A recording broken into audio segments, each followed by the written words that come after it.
국내 어느 한 오픈마켓에서 조사한 결과를 보니까 반려동물용 유모차 판매량은 유아용 유모차를 추격을 해오다가 올해 처음으로 대모차가 유모차 판매를 추월했습니다. 개나 고양이 등 반려동물과 사는 가구는 지난해 600만 가구로 전체 25%를 넘어섰습니다. 애엄마는 줄어들고 있는데 개엄마, 개아빠는 늘어나고 있는 이 추세. 사람 치료비보다 강아지 치료비가 비싸서 동물병원은 1층에 있는데 사람 병원은 2, 3층에 있는 이 현실. 여자친구가 자기네 강아지 옷은 많이 사면서 남친인 내 옷은 안 사주는 이 현실. 복날 아빠 삼계탕은 안 끓여주면서 강아지 보양식으로 삼계탕을 끓여주는 엄마를 빤히 쳐다보는 아빠의 얼굴이 슬픈 이 현실.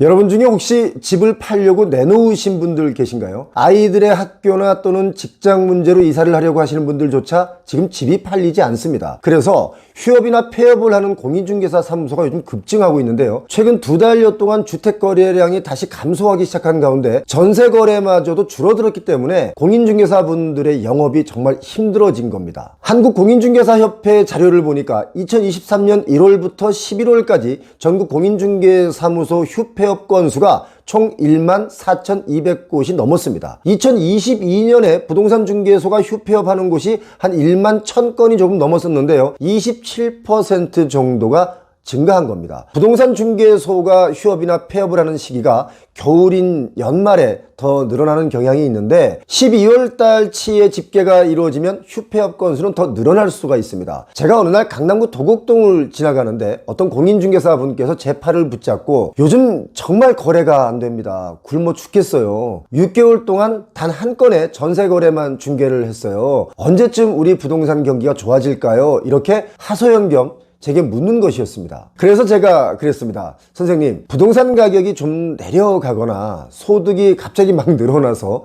부동산이 저점이다, 이런 저점 인식이 생기면 다시 거래가 활성화될 겁니다. 힘내세요. 이렇게 말씀드렸더니 그분이 그러는 거예요. 21년에 번 돈으로 22년, 23년을 버티고 이제는 더는 못 버티겠어요 라고 하셨습니다. 이게 지금 부동산 중개사 하시는 분들의 솔직한 속마음일 겁니다. 매도자 입장에서는 이전에 형성됐던 최고가가 머리에 맴도는 가격인데 그 가격으로는 거래가 성사되지는 않고, 또 그렇다고 최고가의 기억 때문에 호가를 낮추고 싶어 하지도 않죠. 그래서 거래가 안 되는 겁니다. 매수자 역시 금리도 높은 상황에 경기마저 많이 위축이 되면서 굳이 지금 집을 사려고 들지도 않습니다. 자, 중개사 입장에서는 매매든 전월세든 거래가 활발해야 수익이 생길 텐데요. 거래 자체가 없으니까 휴업이나 폐업을 할 수밖에 없는 것입니다. 요즘은 특히 임대차 3법으로 인해서 전월세 계약과 관련된 분쟁이 많이 늘어나고 있죠. 그래서 전월세 거래도 예전만 못합니다. 예전에 아파트 단지 1층 상가에는요, 세탁소나 빵집, 치킨집, 카페 이런 곳이 좀 많았었는데 최근 몇 년 동안 가만히 보면 1층 상가는 부동산 중개소만 가득합니다. 지금은 간판은 있는데 출근을 하지 않는 중개소들도 아주 많습니다. 그런데요, 저희가 경험한 것 중에 정말 특이하고 재밌는 사실 하나를 알려드리겠습니다. 저희가 어느 지역을 탐방하다가 중개소에 들려서 그곳 지역의 분위기를 인터뷰할 때가 있는데요. 보통 저희랑 인터뷰해 주신 중개사님들이 솔직하게 얘기해 주시는 분들이 아주 많습니다. 그런데 그게 방송이 나가고 나면 그 주변 주민들께 그 부동산 중개소 분이 욕을 많이 먹는다는 겁니다. 왜 집값 떨어지는 이야기를 했냐라고 하면서 말이죠. 그런데 여기서 반전이 일어나는데요. 그렇게 솔직하게 인터뷰해 주신 중개사님들을 찾아오는 손님들이 다른 중개소들보다는 훨씬 더 넘쳐난다는 것입니다. 그 이유가 뭘까요?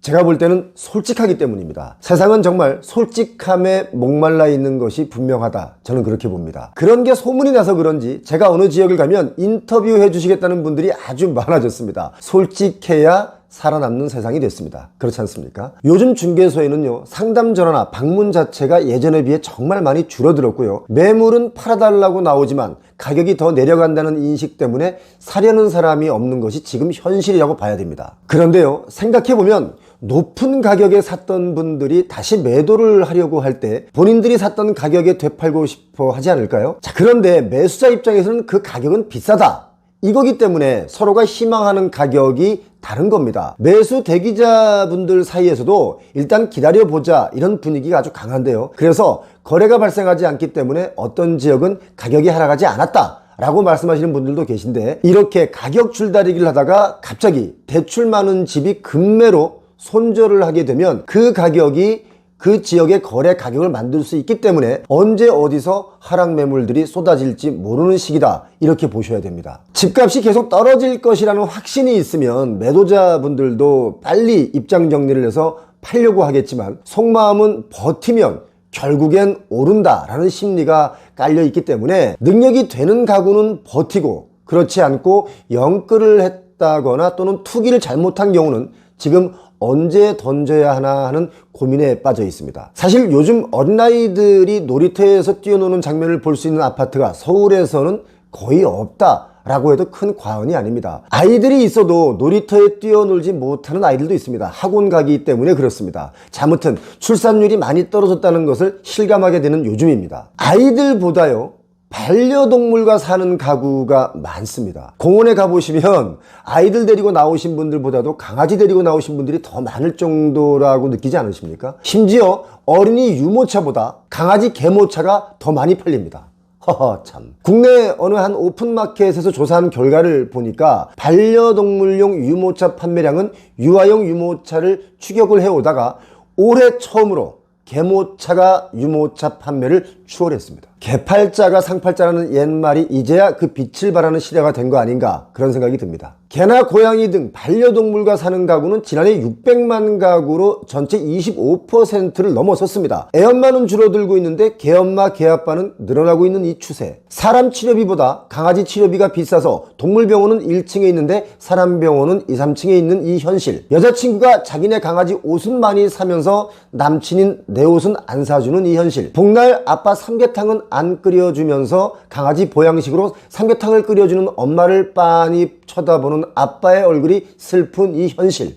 뭐? 집에 약정 끝난 인터넷 정수기 가만 놔두고 있었다고? 손해보고 있는 거야 너. 온라인 대리점에 전화 한 통이면 인터넷 TV는 최대 47만원, 정수기는 최대 30만원, 둘 다 바꾸면 77만원을 설치 당일날 받을 수 있어. 쓰던 요금 그대로 새 제품 받고 지원금까지 받는데 안 쓰면 손해지. 아유, 뭐 말도 안 되는 소리라고? 전에 가전 렌탈 쪽에 독보적인 1위 아정당이라는 곳이 있어.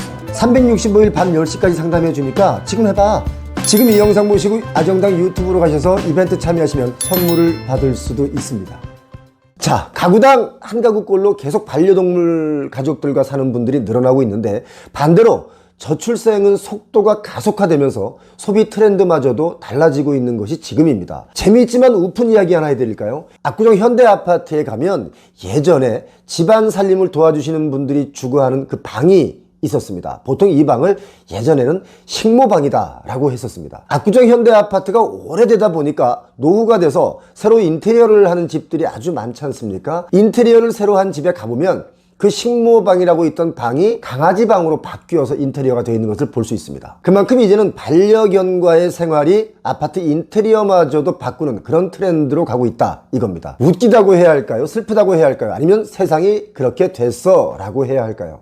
자, 공인중개소가 문 닫기보다 부동산이 안정이 와서 영업이 잘 됐으면 하는 바람을 가져봅니다. 공인중개소 여러분, 어렵지만 조금만 견디고 힘내시기 바랍니다. 표영호TV에서는요, 거주의 가치 추구를 위해서 24년 갑진년을 맞이해서 값진 곳을 소개하는 출연자분을 찾습니다. 우리 집만의 멋진 구조나 또는 인테리어 또는 소품, 나만의 주거 공간, 건물, 카페, 좋습니다. 아무거나 좋습니다. 또는 굳이 멋지지는 않더라도 소소한 삶의 행복을 누릴 수 있는 그 공간을 소개해 주실 분을 찾습니다. 표영호TV를 시청해 주시는 분들과 공유하고 싶으신 분들, 관련 사진이나 동영상 간단한 소개를 저희 메일로 보내주시면 저희가 사례를 드리도록 하겠습니다. 10평짜리 원룸도 되나요? 상관없습니다. 어떤 공간이든 소소한 삶의 행복을 누릴 수 있는 그런 가치 있는 공간을 소개해 주실 분이면 누구나 연락을 주셔도 좋습니다.